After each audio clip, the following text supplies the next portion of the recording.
Banyak orang salah paham mengira haji itu harus menunggu panggilan dari Allah. Haji itu panggilan. Dan kalau belum dipanggil, tidak akan pernah bisa berangkat. Benarkah? Syarat orang wajib haji apa sih?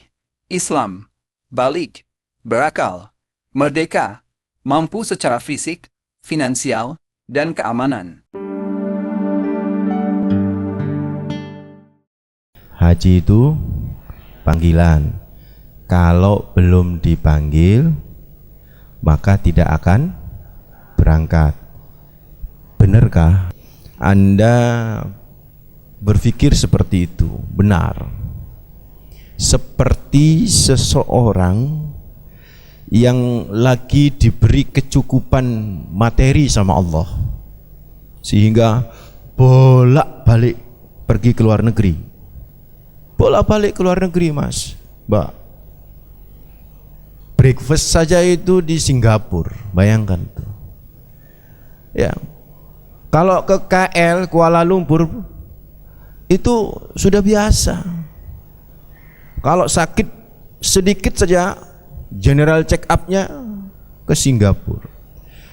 Ngoyo nang Filipina, bayangkan tuh. Saking seringnya, saudaraku. Bolak-balik ke Washington seperti kita bolak-balik ke Pasar Wonokromo. Dia itu sering banget yang namanya keluar negeri. Sehingga Pak RW, ketua RW yang dia tinggal di situ, itu kalau mencari dia nggak pernah ketemu, susah ketemu. Dicari, pembantunya ngomong, maaf Pak RW, lagi ada di Malaysia. Cari lagi, oh maaf di Washington, gitu. Pokoknya Masya Allah, bolak-balik ke luar negeri ya. Suatu saat Pak RW-nya ketika nyari dia karena ada satu urusan, ketemu, ternyata dia lagi ada di rumah. Wah, alhamdulillah Mas, masih muda soalnya, dipanggil Mas sama Pak RW-nya. Susah golek sampean itu sering keluar negeri ya. Sambil tersenyum dijawab, alhamdulillah Pak RW, lagi banyak urusan di luar negeri sana. Oh ya, tapi boleh tanya tidak Mas? Tanya apa Pak RW? Jujur saya kagum sama sampean ini. Bolak-balik ke luar negeri, hampir tiap pekan ke luar negeri ya. Seperti kita bolak-balik ke Pasar Turi, Pasar Wonokromo. Lawang ke Pasar Turi, Pasar Wonokromo aja nggak pernah bolak-balik. Dan sampean ini Masya Allah ke luar negeri bolak-balik, luar biasa. Tapi mau tanya nih Mas ya, jangan tersinggung. Sampean bolak-balik ke luar negeri, bolak-balik ini, Masya Allah luar biasa. Tapi kok saya nggak pernah denger nih, sampean ngundang kita nih warga sini untuk tasakuran haji. Maksud Pak RW apa? Haji. Iya, jenengan bolak-balik pergi ke luar negeri, tapi saya kok nggak pernah mendengar nih. Mohon maaf, kan jenengan sudah lama di sini, orang pertama di kampung ini. Tapi saya semenjak juga jadi warga sini, jadi RW di sini, nggak pernah dengar jenengan ini pergi ke luar negeri untuk berhaji. Dengan tersenyum, si pengusaha muda ini ngomong gini, Pak RW ini harus tahu. Iya Mas, tahu apa? Harus tahu haji itu panggilan. Harus tahu haji itu panggilan. Oh iya betul, saya tahu tuh. Nah, kalau sudah tahu kenapa tanya? Terus emang kenapa Mas? Loh iya, haji itu panggilan. Nah kalau belum dipanggil Pak RW, meskipun kita ngoyo, meskipun kita karep punya keinginan besar, kalau belum dipanggil Pak RW, nggak akan bakalan berangkat. Betul tidak Pak RW? Oh iya betul ya. Jadi jenengan belum dipanggil nih sama Allah. Loh kan tadi haji itu panggilan. Ya kalau memang belum dipanggil, sampai kapanpun nggak akan pernah nyampe ke Mekah. Saudaraku ya khawatirin fizakumullah, pertanyaannya, benarkah seperti itu? Ini sama saja ungkapan ngedem-ngedemin wong sing berangkatnya tertunda. Kemarin visa tertunda kan beberapa hari gitu kan. Didem-dem, sabar Bu, sabar. Haji ku panggilan. Jadi nek sampean gurung dipanggil, yo berarti yo gak sido, sabar. Nek wis dipanggil, apapun yang terjadi pasti berangkat sampean. Kayak begitu itu nampaknya benar. Tapi sesungguhnya itu perlu dipertanyakan. Benar tidak? Jadi saudaraku ikhwata dina fidhakumullah, ibu bapak yang dirahmati oleh Allah, haji itu ibadah yang memang menguras tenaga, menguras pikiran, menguras perasaan, termasuk adalah menguras duit kita. Meskipun ya gak akan habis, karena itu bagian daripada sedekah kita. Cuman saya ingin katakan bahwa ibadah ini adalah ibadah yang memang berat. Karena itu tidak banyak orang yang bisa berangkat meskipun punya duit, kayak tadi itu pengusaha muda itu kan ya, yang ditanya oleh Pak RW. Dan ketika ditanya kenapa belum berangkat, alasan dan jawabannya tadi apa? Haji adalah panggilan. Kalau belum dipanggil, sampai kapanpun tidak akan pernah berangkat. Pertanyaannya, benarkah demikian? Baik, kita akan jawab saudaraku. So, ketika selesai membangun, Bapak Ibu yang dirahmati oleh Allah, apa yang terjadi? Lapor kepada Allah. Siapa yang lapor? Nabi Ibrahim. Nabi Ibrahim lapor kepada Allah, Tuhan sudah selesai. Apa kata Allah? Ada tugas yang kedua. Apa tugas yang kedua Nabi Ibrahim setelah membangun Ka'bah? Lihat surat Al-Hajj ayat yang ke-27. Allah berfirman dalam surat Al-Hajj ayat yang ke-27, wa adzin finnasi bil hajj. Allah berkata kepada Nabi, umumkan, panggil manusia untuk berhaji ya Ibrahim. Dalam tafsir Ibnu Katsir itu disebutkan ketika Allah memerintahkan surat Al-Hajj tersebut 27 untuk Nabi Ibrahim supaya memanggil seluruh manusia untuk datang berhaji di situ. Nabi Ibrahim sempat berkata kepada Allah, ya Rabbi, kaifa uballighun nasa wa sauti la yanfuduhum.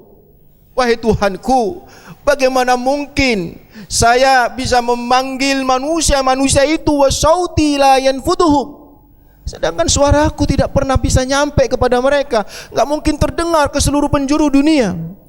Maka apa kata Allah yang terjemahan Arabnya kurang lebih, anta nadin, tugasmu ya Ibrahim memanggil mereka, wa alainal balagh, kami yang akan mengantarkan suaramu itu bisa terdengar ke seluruh penjuru dunia. Maka Nabi Ibrahim pun naik lagi ke batu pijakan itu yang biasa kita sebut Maqam Ibrahim, dan batu pijakan itu melayang sampai ke Jabal Qubais. Ini riwayatnya macam-macam. Ada juga yang menyatakan batu itu berada di dekat dengan Hajar Aswad, karena memang saudaranya batu itu. Ada lagi riwayat yang saya pakai, ini adalah riwayat batu itu bernaik sampai ke Jabal Qubais. Jabal Qubais, tahu nggak Jabal Qubais? Jabal itu gunung, Qubais itu nama Qubais. Jadi bukit Qubais atau gunung Qubais itu di dekat Mas'a antara Safa dan Marwah. Di sampingnya Grand Zamzam. Halo? Paham tidak ini? Wah, sok paham. Tapi ngerti ya, mudah-mudahan Allah menakdirkan kita ke sana ya, bisa lihat Jabal Qubais. Di Jabal Qubais itulah saudaraku ikhwatat dina fidhakumullah, bapak-bapak, ibu-ibu, adik-adik yang dirahmati oleh Allah, Nabi Ibrahim berteriak, ya ayyuhan nas, inna rabbakum ittakhadha hadzal bait fahujjuhu fahujjuhu fahujjuhu. Wahai manusia, sesungguhnya Tuhanmu telah membuat ini rumah, yaitu Ka'bah. Maka fahujjuhu, datanglah kalian ke sini, datanglah kalian ke sini. Atas izin Allah saudaraku, suara Nabi Ibrahim itu bergerak ke 8 penjuru mata angin. Masuk ke lautan, bergerak di dalam laut. Masuk ke tanah, bergerak di antara benua ke benua. Masuk ke masa, bergerak dari masa ke masa. Masuk ke setiap rahim perempuan, maka bergerak dari setiap janin ke janin. Bergerak dari setiap generasi ke generasi. Bergerak dari setiap waktu ke waktu ila yaumil qiyamah, sampai hari kiamat. Sehingga tidak ada satupun manusia yang tidak pernah tahu bahwa sesungguhnya Nabi Ibrahim telah memanggil mereka untuk berhaji, kecuali Yahudi dan Nasara, kecuali Yahudi yang tidak pernah menulis dalam kitab-kitabnya bahwa haji itu ada, Ka'bah itu ada. Mereka yakin bahwa Nabi Ibrahim pernah menyembelih untuk kurban kepada Tuhannya. yaitu Ishak alaihissalam. Tapi mereka tidak pernah yakin bahwa di situ ada prosesi lain, yaitu dengan yang kaitan dengan Ka'bah, yaitu haji. Mereka tidak meyakini. Makanya ada sebuah riwayat yang menyebutkan barang siapa yang 5 tahun punya kemampuan finansial tetapi tidak berangkat haji, maka mata mitatan Yahudia, dia bisa mati dalam kondisi Yahudi itu, saudaraku. Wallahu a'lam. So dari sini Bapak Ibu yang dirahmati Allah, apa kesimpulannya? Berarti haji itu memang betul apa? Panggilan.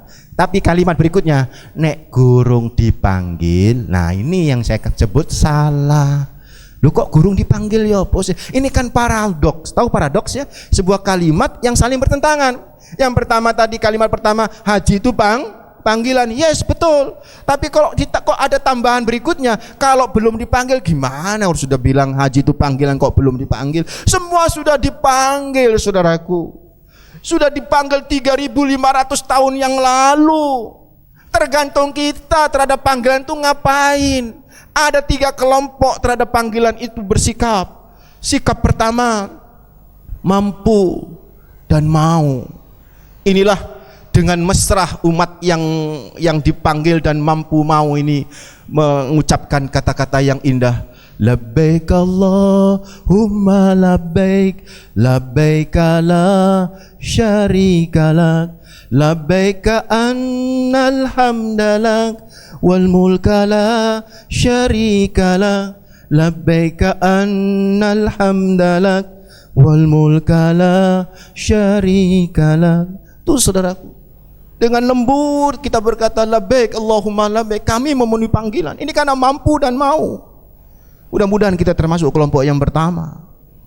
Ada kelompok yang kedua, mampu tapi mau tapi tidak mampu. Ini yang masuk kategori manis tata'a ilaihi sabila. Dimaafin sama Allah karena memang nggak memiliki kemauan kuat ya, tapi kemampuan kurang ya. Mudah-mudahan nggak kayak jenengan itu. Mudah-mudahan kita masuk kelompok yang pertama. Jangan sampai na'udzubillah min dzalik masuk kelompok yang kedua. Apa kelompok yang ketiga? Apa itu? Mampu tapi tak mau, saudaraku. Inilah kelompok-kelompok yang benar-benar memiliki pribadi-pribadi seperti Nasara dan Yahudi yang tidak mau dan tidak peduli dengan panggilan Allah. So, ini menunjukkan bahwa haji itu panggilan dan sudah dipanggil kita. Tergantung kita mau enggak. Nabi Muhammad bersabda, "Wahai manusia, Allah telah mewajibkan haji kepada kalian, maka berhajilah." Hadis Muslim. Jadi, jangan tunda hanya karena merasa belum dipanggil, itu bukan dalil. Itu hanya kebiasaan tutur budaya. Lalu kenapa saat haji kita baca, labbaik Allahumma labbaik? Apakah ini bukti bahwa kita baru dipanggil? Jawabannya, bukan. Bacaan talbiyah adalah respon atas seruan syariat, bukan tanda khusus seseorang telah dipilih. Rasulullah bersabda, Jibril datang kepadaku dan berkata, perintahkan sahabat-sahabatmu agar mereka mengangkat suara dengan talbiyah. Hadis Tirmidzi, Hasan Sahih. Dalam Al-Quran Allah berfirman, serulah manusia untuk berhaji, niscaya mereka akan datang. Surat Al-Hajj ayat 27. Artinya, semua orang yang mendengar seruan haji dan sudah mampu, wajib memenuhi panggilan syariat. Talbiyah adalah bentuk pernyataan tunduk total. Labbaik artinya, aku datang dengan patuh. La syarika laka, tiada sekutu bagimu. Innal hamda, wa nimata, laka wal mul. Segala pujian nikmat dan kerajaan hanya untukmu. Ini bukan bukti dipanggil Allah, tapi tanda bahwa kita sadar, siap, dan tunduk sepenuhnya kepada perintah Allah. Sudah jelas ya, haji tidak menunggu panggilan Allah. Kalau mampu, wajib berangkat. Dan bacaan talbiyah adalah bentuk pengakuan ketaatan, bukan tanda istimewa. Yuk luruskan niat dan sebarkan kebenaran ini. Like dan share agar lebih banyak yang paham.